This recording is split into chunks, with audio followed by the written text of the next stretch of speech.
Assalamualaikum warahmatullahi wabarakatuh.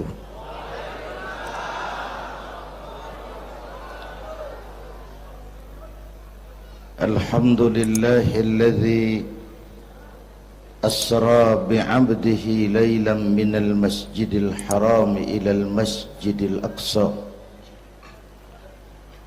Wassalatu wassalamu ala Sayyidina Muhammadin wa ala alihi wa ashabihi ahli sidqi wa tuqa, amma ba'du. Para ulama, para habaib yang saya muliakan, wabil khusus Fadilatul Mukarram Sahibul Bait Kiai Haji Uji Turtusi, yang terhormat Bapak Wali Kota Tangerang Bapak Haji Wahidin Halim, hadirin hadirat ma'asyiral muslimin yang saya cintai.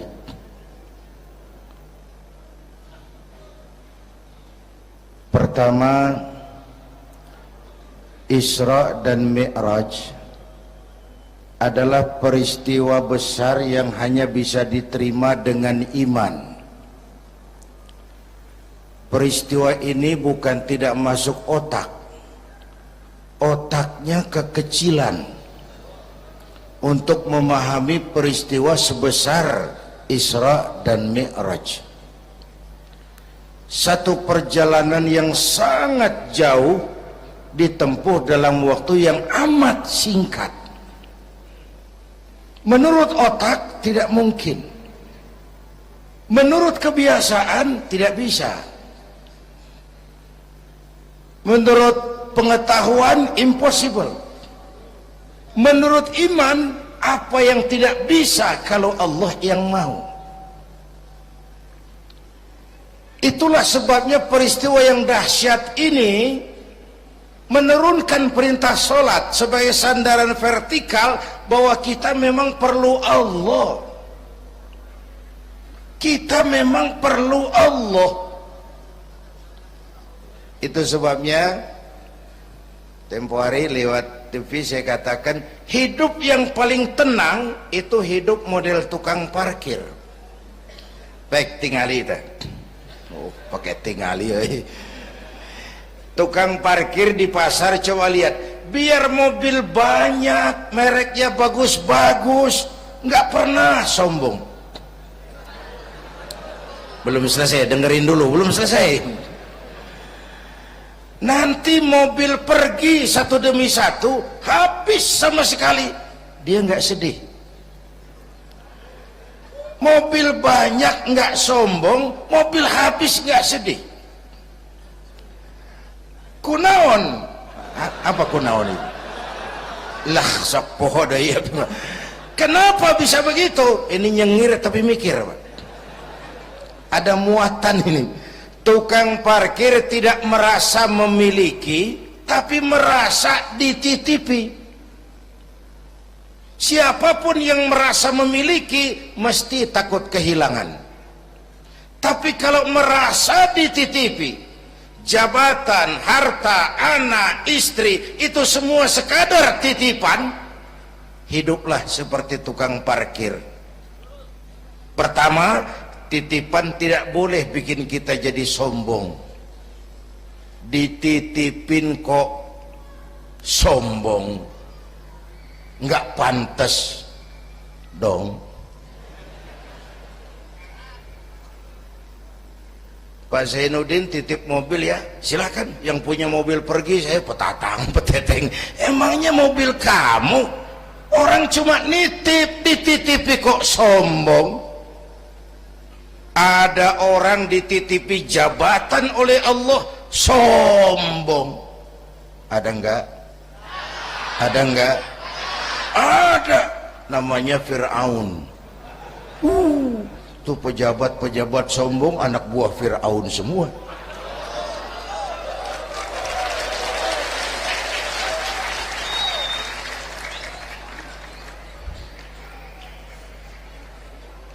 Ada orang dititipi harta oleh Allah jadi orang kaya, sombong, mentang-mentang kaya sama tetangga nggak mau kenal, mentang-mentang kaya orang lain kecil semua, mentang-mentang kaya jalan nggak nginjak tanah. Kuntilanak dititipin kok sombong, nggak pantas dong. Satu. Yang kedua, titipan harus dijaga baik-baik.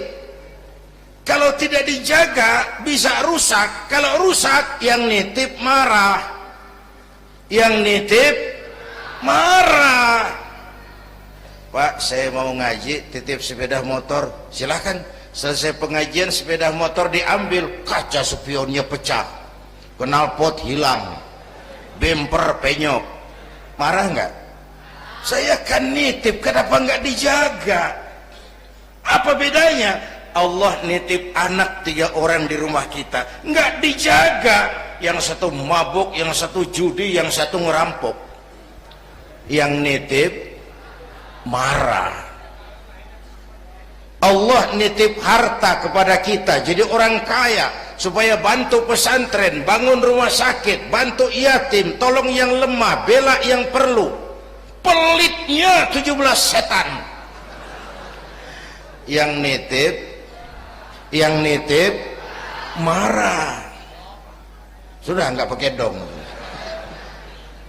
Sekarang yang makro.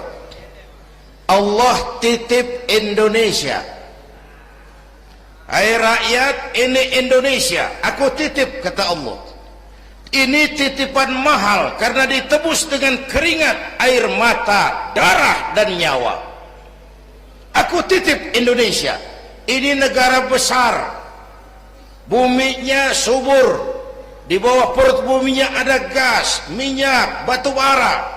Kekayaan negeri ini dikuasai oleh negara, tapi harus digunakan bagi sebesar-besar kemakmuran rakyat. Itu amanat. Disalahgunakan, dikorupsi, yang nitip ini kan musim din-din ini lagi nggak enak bulan-bulan ini nih. Nazarudin, Syarifudin, yang ceramah Zainuddin lagi nih.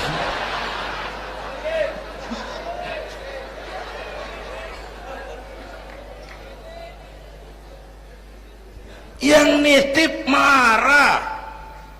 Kalau yang nitip marah, dia suruh makhluknya yang lain negur kita. Makhluknya yang lain diperintah negur kita. Siapa? Merapi, batuk, Bromo muntah, Semeru demam, Anak Krakatau menggigil, angin puting beliung, banjir di mana-mana, gempa, longsor, hujan es, Kebayoran hujan es. Tetangga saya udah nyiapin sirup, mau hujan es. Innalillahi wa inna ilaihi rajiun. Angin teh makhluk, mang. Air makhluk, gunung makhluk, tidak mungkin makhluk bergerak sendiri. Eta teh Merapi teh demo, mang, demo. Kalau kita rakyat kecil demo, Satpol PP turun. Kalau Merapi demo, siapa yang mau ngademin? Mbah Marijan. Selesai. Mbah Marijan udah kumpul sama Mbah Surip di alam barzah tuh, udah rapat saya dengar. Kata Mbah Surip, tenang saja Mbah Marijan, tak gendong, aman.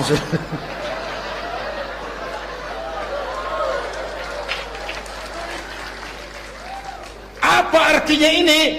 Kita perlu Allah, kita perlu Allah.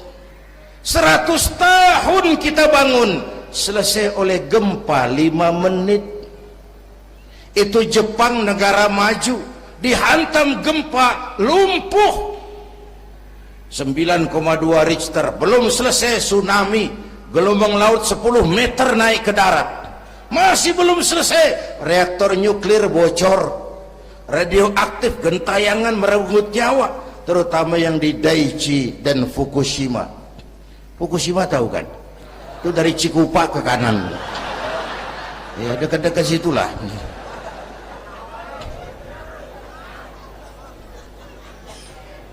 Kita perlu Allah. Paingan, apa paingan? Hah? Pantesan lah.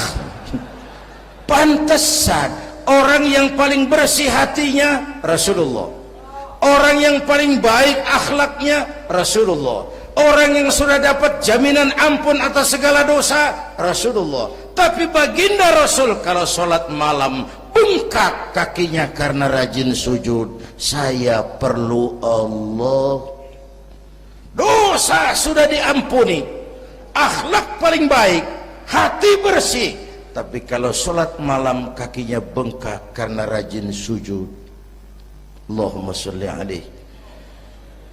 Saya tahu di pasar Kemis juga banyak yang kakinya bengkak.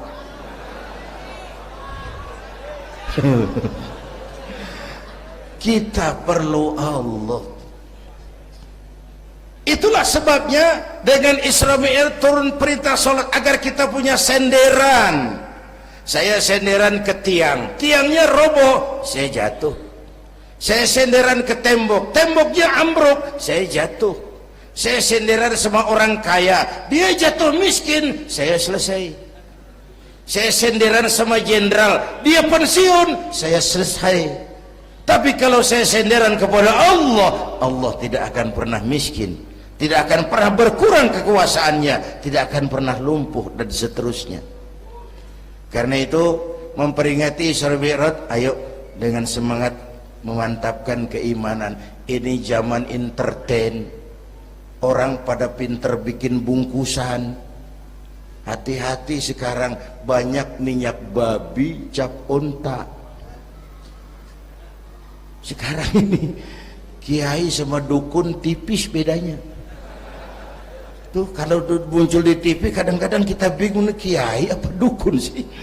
Pemburu hantu pakai sorban, ntar kiai gue suruh pakai helm. Atribut aja udah kacau sekarang. Ini zaman entertain, orang pandai bikin bungkusan. Maka kembali kepada ajaran agama, kita harus disiplin. Semua konsep agama muaranya disiplin. Syahadat apa? Disiplin akidah. Saya bersaksi tidak Tuhan selain Allah. Kalau begitu, saya tidak akan menyembah kecuali hanya kepada Allah. Saya tidak akan menyekutukannya dengan sesuatu pun. Lalu saya bersaksi Nabi Muhammad utusan Allah. Kemudian Nabi terakhir. Lalu tidak ada Nabi sesudah beliau. Harga mati, titik. Disiplin. Berapa kali kita sudah dibohongi Nabi pandemi palsu. Mulai dari Ahmad Musaddiq, ya, pelatih badminton jadi Nabi. Innalillahi wa inna ilaihi. Dapat wahyu di Bogor. Padahal di Bogor biasanya orang dapat talas itu. Dapat wahyu. Ditangkap polisi 4 tahun dihukum. Selesai dia Rancai Kek Bandung, namanya Sayuti, tukang cukur.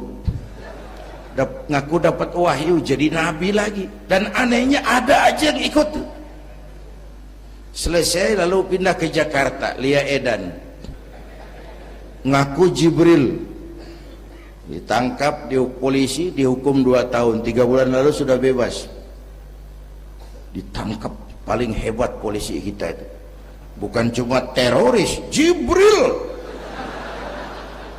Di mana di dunia ada polisi nangkap Jibril kalau bukan?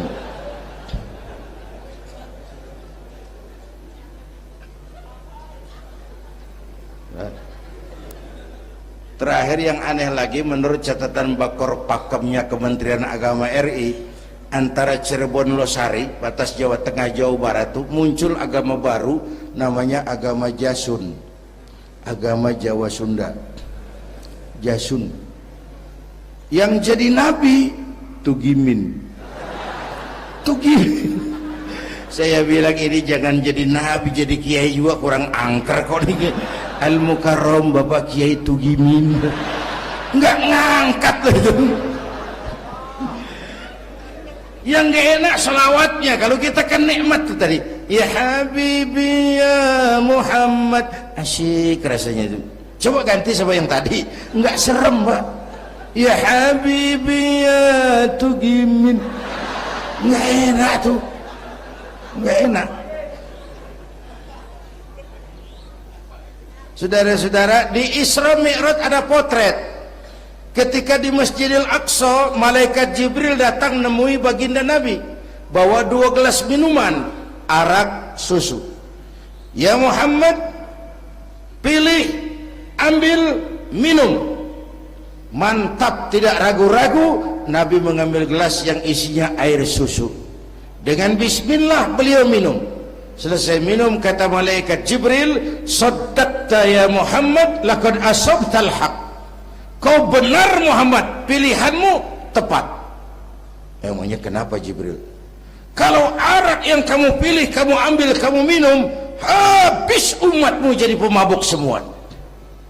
Ini potret Pak. Itu yang tiap hari kita hadapi, yaitu arak, susu, benar, salah, hak, batil, ma'ruf, munkar, halal, haram. Hati-hati, jangan salah pilih, karena ini zaman entertain. Banyak minyak babi cap onta.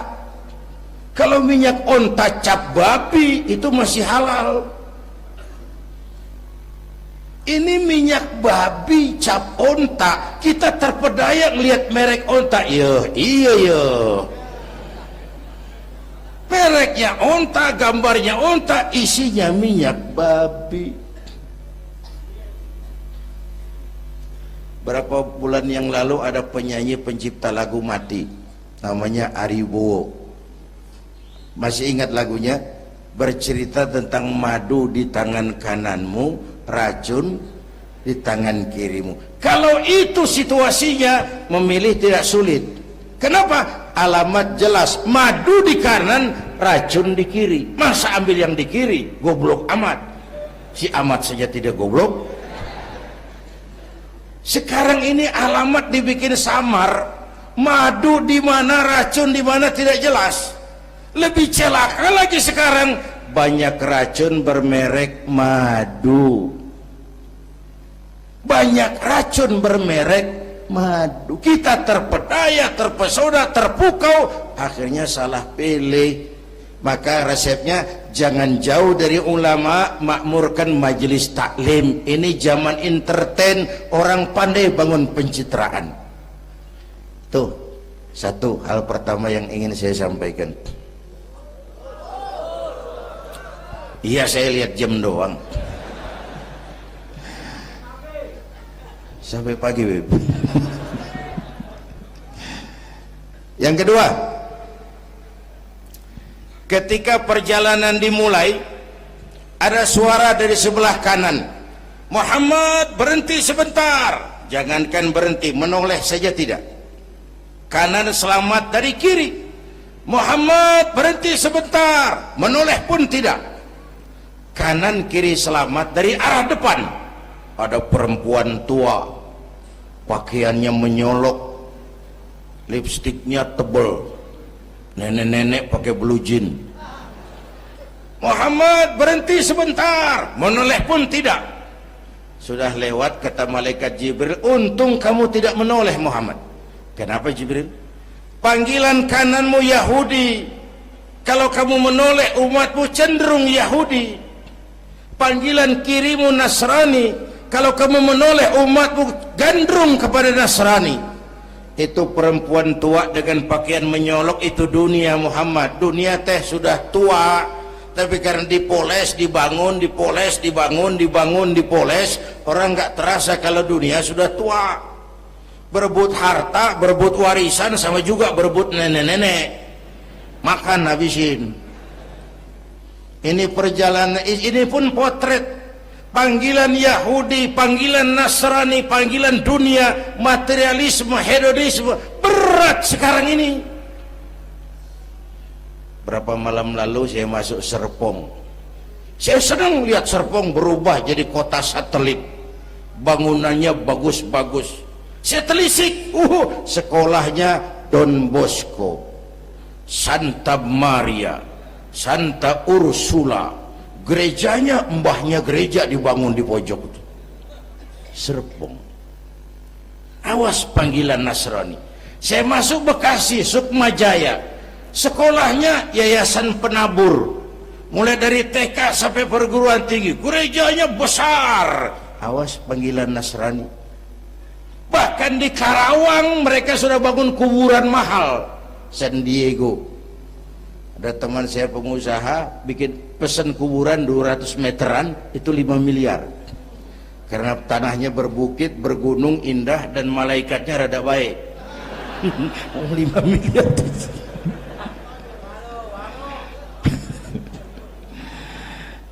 Panggilan Yahudi, siapa membantah?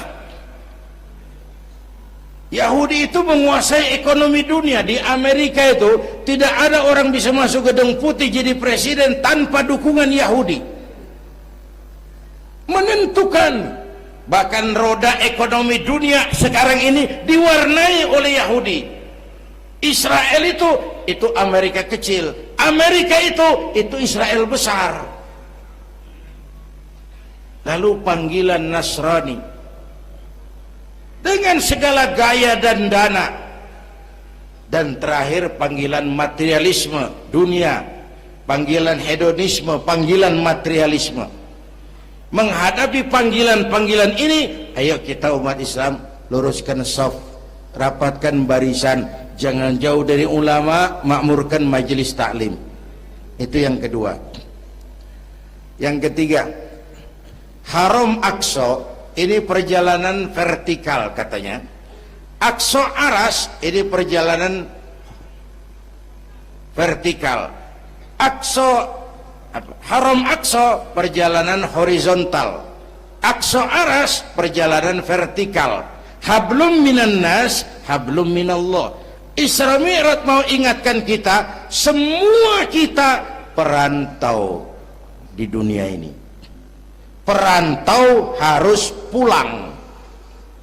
Orang yang selesai merantau di dunia disebut telah pulang ke rahmatullah. Kenapa pulang? Perantau, nggak boleh netep. Bodoh kalau ada perantau, tahu perantau, tapi nggak pernah mikirin pulang. Dan saya mau bilang, orang pulang sebenarnya enak. Ayo contoh beberapa soal etimologis. Waktu SD dulu ada pelajaran yang kita nggak suka, gurunya galak. Pas pelajaran dia pengumuman, Bapak guru tidak masuk sekolah, anak-anak boleh pulang. Seneng nggak? Seneng nggak? Kenapa seneng? Karena boleh pulang. Orang pulang seneng. Contoh lagi, Lebaran masyarakat pulang mudik, seneng nggak? Kenapa seneng? Pulang. Orang pulang seneng. Sekarang selesai hidup di dunia, kita pulang kepada Allah, seneng nggak? Ragu-ragu, mau bilang seneng takut besok, gitu. Mestinya seneng dong pulang. Apa yang bikin pulang yang satu itu kok berat? Kelihatannya dua. Pertama, kita ini sering mencintai sesuatu berlebihan, berakar di hati. Datang saat pulang tidak siap menghadapi perpisahan. Ada yang bergantung di sini, pulang jadi berat. Kalau cinta Allah sepenuhnya, cinta alam seperlunya, pulang enak. Yang kedua, bekal nggak cukup, sengsara di jalan, pulang jadi berat. Nggak punya bekal kok pulang, itu nekat. Belum sempet sholat modar, loh kok berani amat nggak punya bekal pulang. Kalau bekal cukup, pulang itu menyenangkan. Karena apa? Itu satu keharusan. Iya, kalau umat-umat terdahulu umurnya relatif panjang. Kalau kita ini mencontoh baginda Rasul, beliau wafat umur 63 itu standar. Kalau mencontoh Nabi, jatah kita 63. Kalau malam ini kita sudah 50 tahun, tinggal 13. Waspada. Kalau malam ini kita sudah 62 tahun 11 bulan, udah jangan pakai pantangan, apa aja makanlah Pak, sebulan lagi tuh. Sebulan lagi, syukur-syukur dapat bonus. Dan saya bilang mati itu tidak pakai abjad. Kalau pakai abjad bisa nunggu, mati bang ngacak. Kadang-kadang kakeknya segar bugar, cucunya pahit. Kalau mati pakai abjad enak nunggunya. Tahun ini yang mati A, tahun depan B, tahun berikutnya C, lalu D, terus F, lalu G, lalu H. Saya Z. Repot saya, nggak ada yang ngurus, orang udah habis.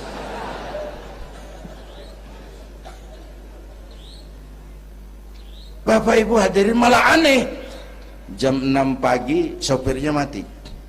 Jam 10 siang, 4 jam kemudian Mbah Suripnya yang mati. Sebelum mati dia pesan sama teman saya W.S. Rendra, Mas, saya kalau mati tolong dikubur di bengkel teater Depok. Monggo, dikubur sama Rendra.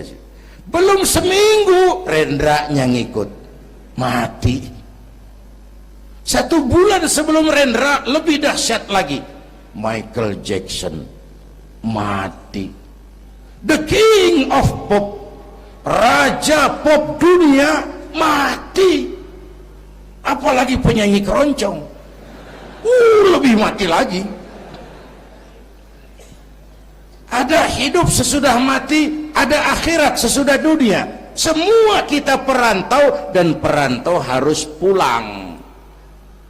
Bapak Ibu hadirin yang saya hormati, oleh karena itu, dengan semangat itu, ayo kita tingkatkan ibadah kepada Allah Subhanahu. Penutup, Isra Mi'raj itu filter.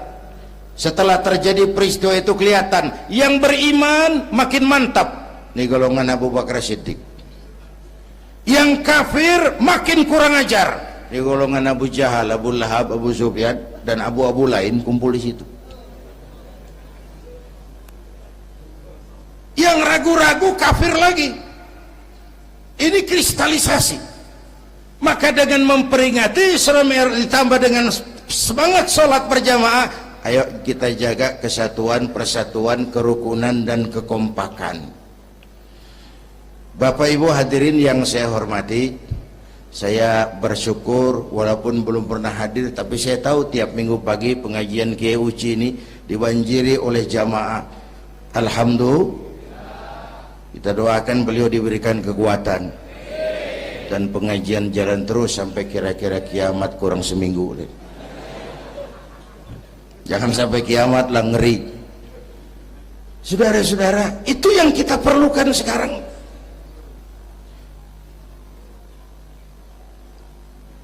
Menjaga semangat kebersamaan seperti diajarkan di masjid ini. Coba baik tingali akhlak masjid. Siapapun masuk masjid, copot sendal, buka sepatu. Kenapa? Tidak ada warga kelas 1 di sini. Semua sama di depan Allah. Ini masyarakat yang mau kita bangun. Lurah masuk masjid, buka sepatu rah. Camat masuk masjid, buka sepatu mat. Wali kota masuk masjid, buka sepatu. Ini Pak yang ngomong dia tuh. Sembarangan tak.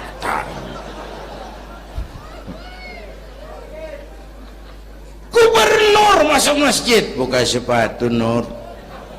Presiden masuk masjid, buka sepatu den.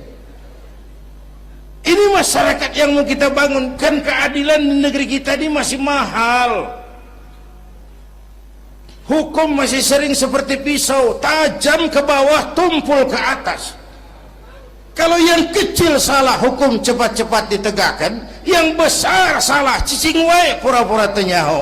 Itu yang melukai rasa keadilan.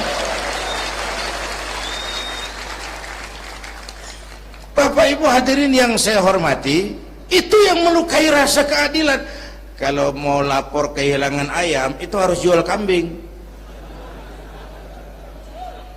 Ingin menang berperkara, jual sapi. Ngurusin ayam hilang kok jual kambing, jual sapi. Itu harga keadilan yang harus kita bayar. Karena itu ke depan belajar dari sejarah, kita bukan cuma perlu pemimpin pinter, tapi juga benar. Malahan lebih baik benar enggak tapi pintar ketimbang pintar tapi enggak benar. Capek dibohongi pemimpin yang cuma pinter tapi enggak benar. Disuruh ngurus beras malah nimbun beras, disuruh ngurus laut jadi bajak laut, disuruh ngurus hutan rame-rame jadi orang hutan. Gitu. Kita rindu munculnya sosok-sosok macam Umar bin Abdul Aziz. Punten nih, itu Umar bin Abdul Aziz waktu terpilih jadi khalifah, yang pertama diucapkan innalillahi wa inna ilaihi raji'un. Terpilih jadi presiden bukan alhamdulillah, innalillah. Pagi dilantik, malam pesta. Pesta apa? Dangdut? Enggak. Pesta air mata. Di mana? Di mihrab dalam masjid, sujud sambil berlinang air mata. Istrinya tanya, "Bang?" "Iya sayang." "Oh, udah dengerin aja, orang improvisasi." "Iya sayang, abang kan sekarang jadi khalifah." "Kenapa nangis, Pak?" "Itu Fatimah, itu sebabnya saya nangis karena saya dipilih aklamasi secara sebagai khalifah. Setelah jadi pemimpin yang terbayang oleh saya, yatim piatu yang merintih kelaparan, janda-janda tua yang perlu bantuan, rakyat saya yang belum bisa menemukan haknya secara wajar, saya takut saya zalim kepada mereka. Saya nangis mohon pertolongan Allah." Pagi dilantik, malam pesta, tahajud. Esok harinya karena pemimpin baru, banyaklah pejabat-pejabat gubernur cari muka. Namanya presiden baru, ada yang kirim emas, pakaian mahal, berlian, mutiara, dikumpulkan sama istrinya. Umar tanya, "Fatimah?" "Iya bang." "Banyak hadiah yang kau terima?" "Banyak bang, intan, berlian, mutiara, emas." "Kau senang?" "Saya senang bang." "Oke, kalau kau senang itu hadiah intan, berlian, mutiara, kumpulkan sebanyak-banyaknya dan besok kita cerai. Tapi kalau kau sayang saya, itu hadiah intan, berlian, mutiara, jual, uangnya masukkan baitul mal untuk ngurus rakyat kita." Apa jawab istrinya? Istrinya pun istri beriman, gak mentang-mentang istri pejabat lalu ikut-ikutan borong proyek suaminya. Kata Fatimah, "Abang?" "Iya sayang." "Apalah artinya intan berlian tanpa engkau di sisiku bang?"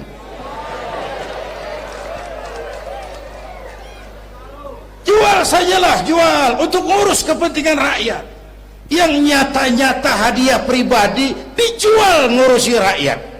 Jangan yang sudah nyata-nyata milik rakyat masih disunatan.